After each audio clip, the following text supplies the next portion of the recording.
let's improve our router so that it can automatically find the pages from database. And also let's continue with our model part, and we will make one simple object relation mapper and then explain this design pattern in more details, specifically the active record style, but also a bit of data mapper style and how that one works. And Gedankens asked a very good question, that if we would have to have 500 sites or pages, then we would have to change the routes, and we must create 500 names and 500 views. And that is an excellent question. Thank you for bringing it up.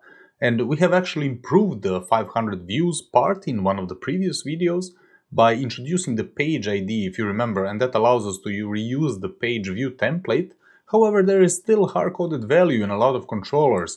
For example, in this one, About Us controller, where we're using the hard-coded page ID number 2. That is basically a not good solution, not ideal, as we want our CMS to be dynamic. And we can solve this problem by having our URLs being dynamic, so that the website administrator of our CMS can actually change the URLs as he or she wishes. And since the URL can now be changes to whatever, any string, we cannot have this information that we have right now. If you remember, we have the section About Us. So it cannot be here in our URL, but we can actually store this information in our database. So instead of having the URL something like this with a lot of parameters, where we have the section and the action and then the page ID in the URL, we want to have something prettier, which is basically something like this, About Us URL. And that also helps the SEO, because Google needs to know what our page is about, right? And although people say that this is not that important anymore and that the meta tags are most important today and the content itself, it's still relevant for an CMS. So we now need one table in database that will contain all the relevant information when it comes to navigation, and that we are going to fetch that navigation data based on this pretty URL that we have here, and then based on that data from database we are going to navigate inside our application. Easy peasy in theory, right? So let's first connect the router so that it gets the route information from database rather than this pretty URL. So let's make one table named routes, and it will have 5 columns, where the first one is the ID, obviously, and it will be the primary key. Then we are going to have the section, but rather than the section we are going to introduce the module, so which we will change the section to the module, because I want to make this CMS modular so that we can have the e-commerce module later or some different modules. So let's go from section to the module, and I will talk about it later more. And this will be the varchar with 255. Then we have the action, right? Also varchar.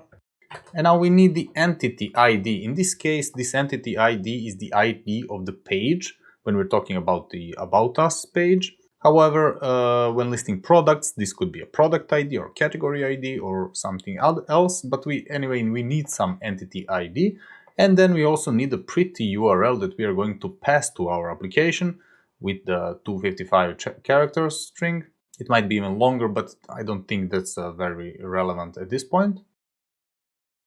And let's populate this table with some data for the About Us page, for example, where the module will be a page, like the pages that we have in section, and the action will be the default. We could write it here, but we might as well leave it empty, because the default will be the default value. And the About Us, if we remember, About Us page has the ID of 2, so let's put the entity ID 2, and the pretty URL will be about_us. And now what this will allow us is that we can look up based on the About Us.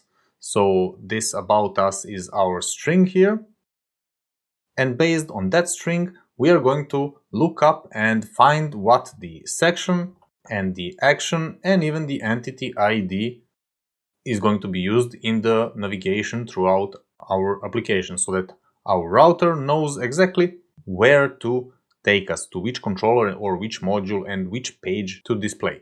And now we can actually make the router model that will do this database lookup. So let's make one class inside our source folder called router. And if you remember last time, we actually used this page model to fetch the data from the database. So we can pretty much reuse everything from here, this find by and all these properties. So this will be the class router. Instead of title, we have the fields like module, action, entity ID, and the pretty URL itself. And then here, instead of pages, we're going to use the routes, where the ID is the ID. That's the same. Well, actually not. We are going to make a lookup based on the pretty URL, right? So here it will be, this field will be pretty URL. And instead of these fields here, we are going to use all of our fields to populate our object. So the module, the action, entity ID, and again the pretty URL. Let's change this find by ID to be the find by, for example. And let's start using it inside our index file where we were doing the routing before. So this is basically our routing logic. So here we are not going to depend anymore on this section and action. And we are going to use the SEO name from the get. And if it's not set, we are going to just say use the home as an SEO name. That will be the default. We could use the empty or whatever, but let's keep the home here. And here we're going to make one router object from our router, the new router. We need to include this router here. And since our router expects the database connection, we need to make our database connection here. We will do the same thing that we did in About Us controllers. We'll just get one connection and then pass it to our router like this.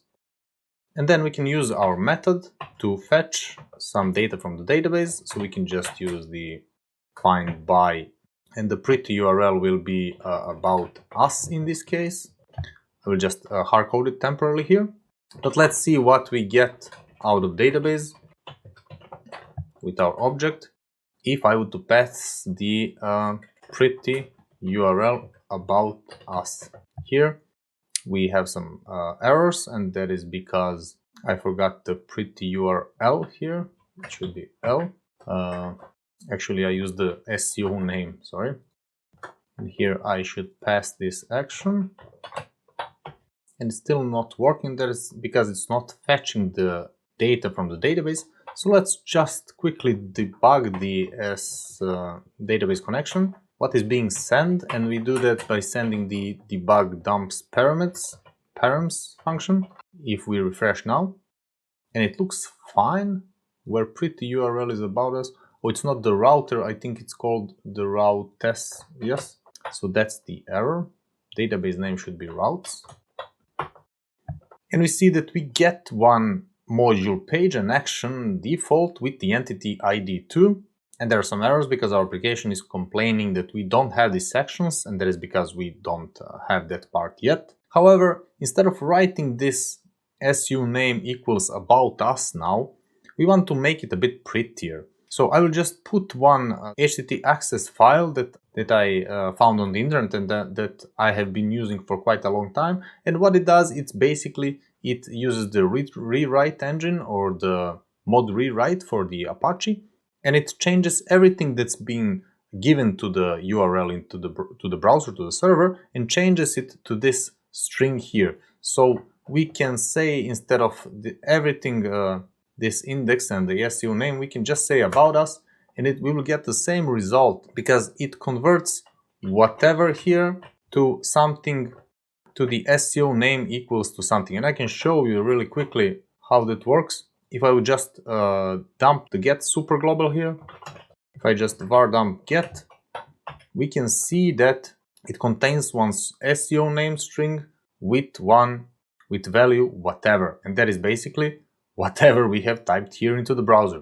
And that way we can have our pretty URLs, and we can just write the about us here, and it will be passed to our get super global. Now I have included this HTTP access file because it works on Apache. If you're using different server or if you're having some troubles running it, you might have to copy all this and put it inside the Apache config itself. But if it doesn't work for you, you can just continue using this a bit longer SEO name and follow along. So you don't have to stress if you don't have the pretty URLs right now. Because on some servers, for whatever reason, it doesn't work straight away. So you need to figure it out basically per your server.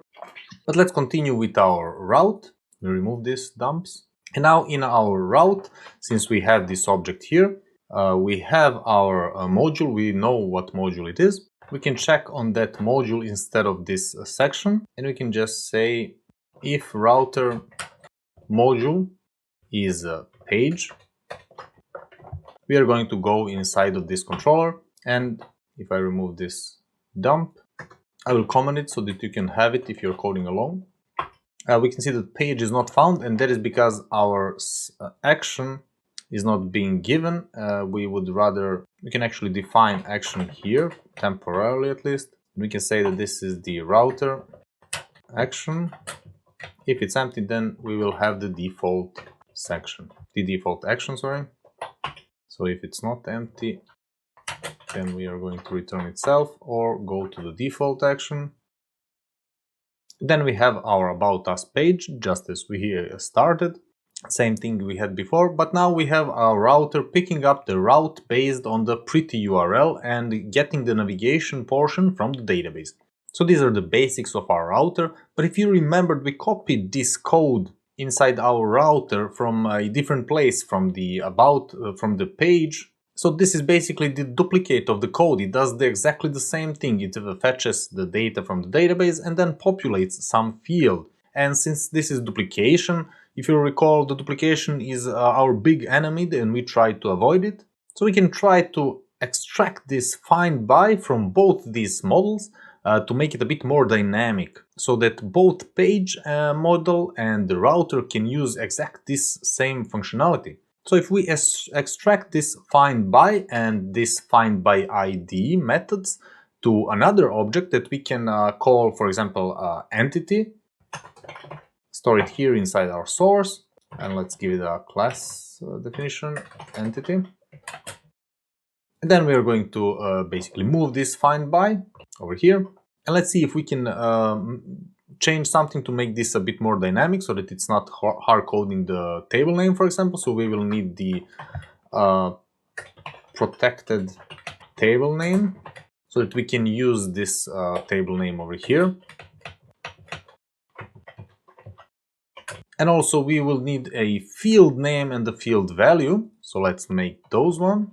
This will be the field name and the field value. So where the field name is basically the field value. And this pretty URL will then become value. So now everything, this portion is dynamic in a sense that there are no hard-coded values here. And we also see that there is something else going on in this method, and that is we are not just finding the entity or the data, we are also assigning it. So we need to extract basically this so that it's not in the same method. So we'll just make another method called setValues, where we are going to provide it with values. And then we are going to change this page data to be the values that we provided. However, these fields are now also hard-coded, so the entity ID and the action and the module, and we don't have that necessary in all other models that are going to use this entity. So we need to make one variable with fields that will also be protected so that the classes that inherit our parent class called entity can have the option to overwrite or set this field. So let's make this variable called fields, because I'm that creative. And here, instead of setting each individual value, we are just going to loop over our fields and set each field name. And I will show you how we're going to use this very soon. But for now, we are just going to dynamically set each of these properties to the value with the key of the field name. So we are basically doing this module in this case, with this module, this action, with this action, entity ID with the entity ID, etc. So we have removed this portion and made it completely dynamic. And I am aware that this is a bit of magical code, which is not perfect, not ideal, but it helps show the concept, and we can refactor it later so that the fields are either automatically parsed, or we could use the docblocks notation to document these fields, as some of the popular frameworks do, but more on that later. And also in one of the following videos we are going to talk how we can use the interfaces to make this code more robust, because right now it's sort of a bit difficult to understand what we need to do. But let's extend this entity now from our router, because we don't have any method here. So it will extend entity, and we don't need these fields anymore. We just need to set our database field, right? So the table name, sorry, and it needs to be the routes. And then we need to set the fields. And that is an array of all the fields that this entity has. And let me open the database to see what the fields are. And those are the ID, module, action, and entity ID, the pretty URL. Let's see what is broken now. Of course, I forgot to put semicolon. And yes, I'm not including the entity now. We will move this one day to be automatic so that we don't have to write it manually. But for now, we will continue this way. However, we now have too few arguments, and that is because find by is now dynamic. So our find by needs field name and value. And the field name in this case is the pretty URL. And this database also needs to be moved because it's not private anymore. We need to move that to our entity because our entity cannot function without the database connection. So we know that we have to set it, and there are some errors saying that the action and the module is not working. And if I would dump our router to see what's going on, we can see that it has all those fields that we defined, but this field is just an array with the fields. We don't have the actual properties action and module, and that is because we moved this functionality an entity here with the setting the values, but we are not actually setting this value, so we just need to say this set values with the page data. And rather than this being page data, this will be the database data. Now if we refresh, we have another spelling error, and that is this value needs to be values. Now we are back to the About Us page. And this, what we just made here, this router here that we can dump from the index page here with all its fields and all its methods, it's basically one active record implementation of Object-relational mapper, or the ORM pattern that is very popular in so many frameworks. So the ORM makes objects from database, and it also stores our objects inside the database. So the ORM's job is to make us our objects that we can use in our code based again on the data that is available inside our database. And that way we can work with our database values in an object-oriented manner. We can also store such objects back to the database once we have updated some of their values. And all of this is usually done with very little effort, but by our ORM library. This is the object-relational mapper in essence. It maps our objects with the data inside the database. So in our code, we are working with plain objects, and our ORM library will keep the database in synchronization with the data that we are changing or making. That way we can create, update or delete and even search our objects programmatically without having to think about database. All the communication with database is going on behind the scenes for us by using one of the ORM libraries. So we don't even have to write SQL code when we are working with our objects. It is all handled for us. And a good ORM library can handle not only a single object, like in our case, but also a relation of objects like a page and all of its comments or related categories and products and users that made it. That way we can programmatically work with the related objects, not just the main object itself, and our ORM will keep us in synchronization with the database. One popular library is the Laravel Eloquent ORM, and here we can see how easy it is to manipulate one object. For example, here we are retrieving a single module the similar way that we did in our application, where we would just say the flight model find with the primary key 1, or find the first one where the active is 1.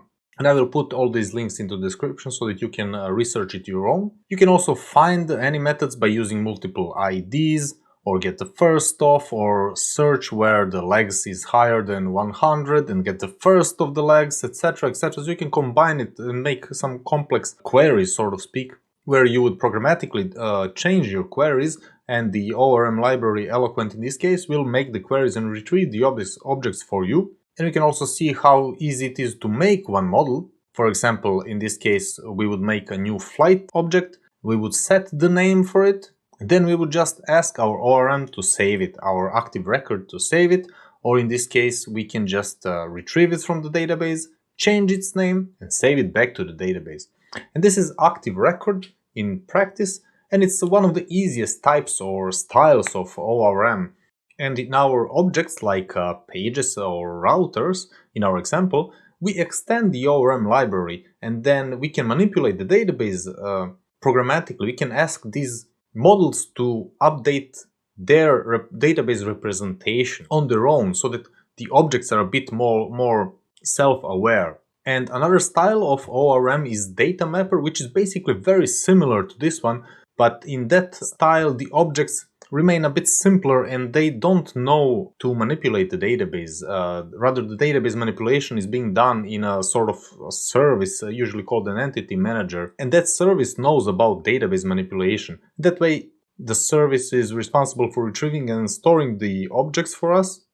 Let me find the most popular one is the Doctrine, and I've been using it since it was in beta, and I really like it much more personally, because the objects are a bit cleaner. We can see here that one product, for example, has its fields defined here, and the Doctrine is actually using the doc block metadata, and this is just a way for the framework or the library to give additional information about some property. For example, in this case, this price would have a column type of decimal and the scale of 2.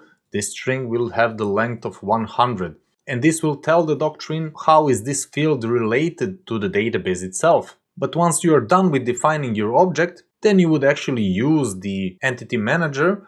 We can see that here, for example, you would create one product, set its name, set the price, set the description, and then you would ask the entity manager to persist this product for you. Or you can also ask the entity manager to retrieve one product for you. Let me find the example. For example, this one. We are actually going to ask the repository to find us one product based on the product ID that we are giving it. So we are not asking the product to retrieve a list of products on its own, which is always a bit strange for me when using Active Record. It definitely breaks the single responsibility principle. And this Doctrine style is a bit more involved, so you need a bit more code and a bit more things to manage. But it's a bit cleaner, and the objects are simple plain objects, so they're not contaminated or they're not dealing with databases. They're just objects, they're representing data. And I've been using Doctrine for a long time, and this is my personal method of doing it because it is basically a bit cleaner. However, both styles of ORM and the ORM itself is arguably an anti-pattern. That is because it breaks several of object principles. Certainly the single responsibility principles, as I shown in these examples. However, it is a very popular pattern, and it's used for a very long time in majority of programming languages, and not just PHP and not just a framework in Laravel or Symfony. So I think it's important for us to know how it works, how to use it. So let's change now the page model so that we can see how we can actually benefit from this concept in practice. Does this explanation make any sense to you? Please write me a comment if you think that this can be explained better, and I will address it in more details in the following videos. And also you can subscribe for new videos while you're down there. And by the way, thank you everyone on your comments and positive feedback. It is very useful for me to know that people are actually following along YouTube feels sort of like a lonely place because I don't see people who are looking at these videos. So your comments are highly appreciated and they do warm my heart and motivate me to make more videos like this. So let's change page model to work with our newly created entity. I remove this dump here and our page still uses the find by ID. We're going to remove that one and we are going to extend the entity. And we need to set the same fields as we are doing inside the router. The page actually has the ID, title and content. So title and content. And the table name is pages, I hope. Let me double check. Yes, so it's pages. And now let's see, does it actually work? And of course it doesn't because we are still calling the find by ID inside of our about us controller. So this should change to find by. And the field name should be ID.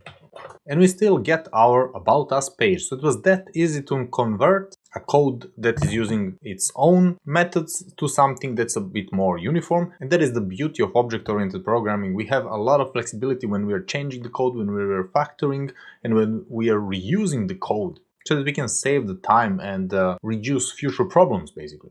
Now if we go to our home, nothing is working, and that is because we don't have the home page or the home route. So let's make one route that will be called home, and the entity ID would be actually 1. Now let's see, the home page is yeah. So now the home page is still displaying About Us page, and that is because, if you remember, on the index we are checking on the module now, and the module for both About Us and for the home page are the same.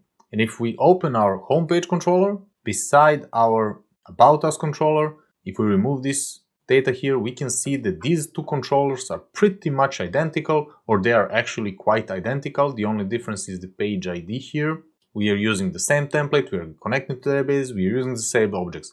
So we can basically remove the homepage controller, and we might as well remove the About Us controller or rename it to the page controller, and that way we can display multiple pages using single controller and single view, but just changing the ID or changing the URL in this case, where the ID will come from database.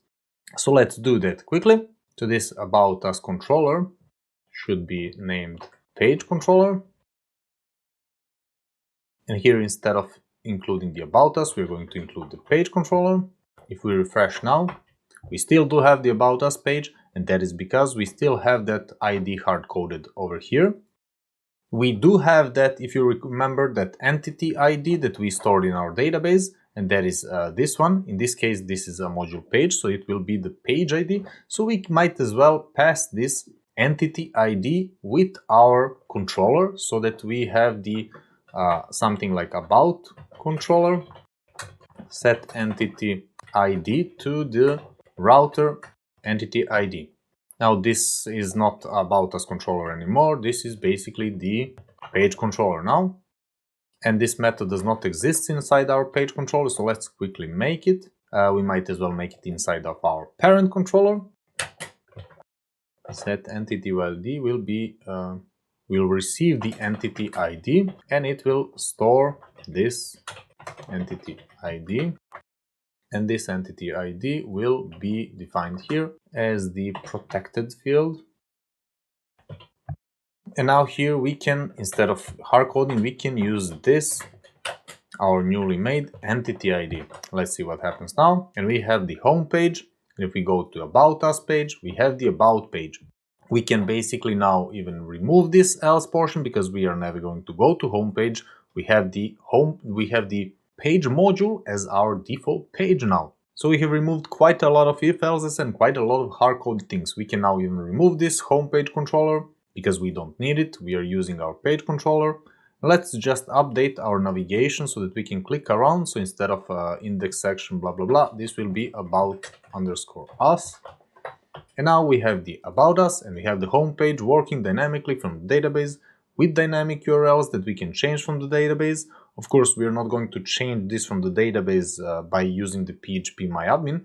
We are going to make an administration portion to our CMS where we can give the possibility to the admin of the website to the website owner to change the pages as he or she wishes. But since we have the opportunity now to use different modules, let's not stop with the page module. Let's continue with the contact module. And that way we can remove even more of the hard-coded logic. For example, this if-else here, where instead of checking which module we want to call, we are going to call the module that comes from the database. So we are going to call our modules dynamically. And that is now very easy to do. So instead of checking if this router page exists, let me just comment this out because we don't need it anymore. We are going to actually check if this module name exists. However, let's define a module name because it needs to be changed a bit. So it will come from the router and its property module. And for now, we don't have any modules here in our structure, but we have controllers. Let's actually use these controllers for now and pretend that it is module. So this will be the module named controller. And before we give it there, we need to uppercase the first character of it. And this will capitalize our module name so that it matches the page controller in this case. File name, because we are going to check if this file name exists. So if file exists, then we are going to use this path from here instead of the controller. One day we're going to have the actual module support here very soon. For now, we are going to just use this module name dynamically and check if this file exists. I need a dot here. Then we are going to do pretty much similar thing as here. Instead of running this controller, we are going to create our new module name here. So this will not be a page controller anymore. This will be just a controller or a module one day. I am missing the parenthesis here. So let's run our page module to see what happens. Of course, everything breaks because page controller is not found. And that is because we are not actually including this file here. So let's include this file from here. And we have the About Us page and Home page working again without any hard-coded if-else's here. However, we are now missing the contact module. So let's make one route for the contact, which module will be called contact. The entity ID, we actually have one page, and that is the contact us page, that is ID number 5. And the pretty URL will be contact_us. So if we now try to visit contact us, let's see what breaks. And of course we don't get anything. Let's see why is that. If we debug our module name, we can see that it is called contact controller. However, if we look at our controllers or our future modules, we don't have the contact controller. We have this legacy contact page. So let's rename that one to contact controller, and it is already named contact controller. Now if you go there, we have the find by ID, and that is also legacy code in controller on line 35. So here we are going to use find by, and we are going to use our newly created entity ID that we have in all our controllers now available. And if we refresh now, we are missing one parameter, that is the ID. Let's try again. And we have the contact us page. If I would to remove this dump now inside of index file, we don't have any hard-coded navigation here. Everything is happening dynamically. We don't have the if-else's. So we are basically solving our 500 models and 500 views and navigation and controller problem with just few lines of code and one entity manager or one active record. We can basically remove this from here. And if we go to home page, about us, now this contact is not working because I need to change the navigation so that it is the contact us, and the contact page is being shown. If you were following along and you received the error message showing that you have already submitted the form, you can delete the session by just deleting all the application data here, clear site data, and you should be able to get to the contact us page. For now, let's stop here and see what we did and why. So by good object-oriented practice or any programming practice, we have removed a lot of code that is not needed. We have cleaned up our navigation here so that this is all our routing basically. We have also removed those if-else's and switches, which is a very good actually object-oriented approach. It makes the code always cleaner and it's much easier to maintain because We don't have basically anything that we should change here. It is just working dynamically. We need, of course, to adjust this code to check if the file exists. If it doesn't exist, what are we going to show? How are we going to do that? But we can continue doing that in our future lessons. But the way we have changed this is now we are asking the class what we want it to do, so that the class can figure it on its own, rather than manually checking where the code should go, what is going to happen, where is the navigation going to go, etc. We have also removed the switch that's been hard-coded. We have removed one controller that's been duplicated. We have removed the ID, the hard-coded ID, and soon we will start with the administration for our database, for our data in database, so that the CMS admin will be able to add new pages as well as change the URLs dynamically without the need for a developer. So we are pretty soon having a fully functional CMS. And then we can make modules like e-commerce and a bunch of other modules that we wish of it. So subscribe to the channel and click to watch the next videos in the series. Bye!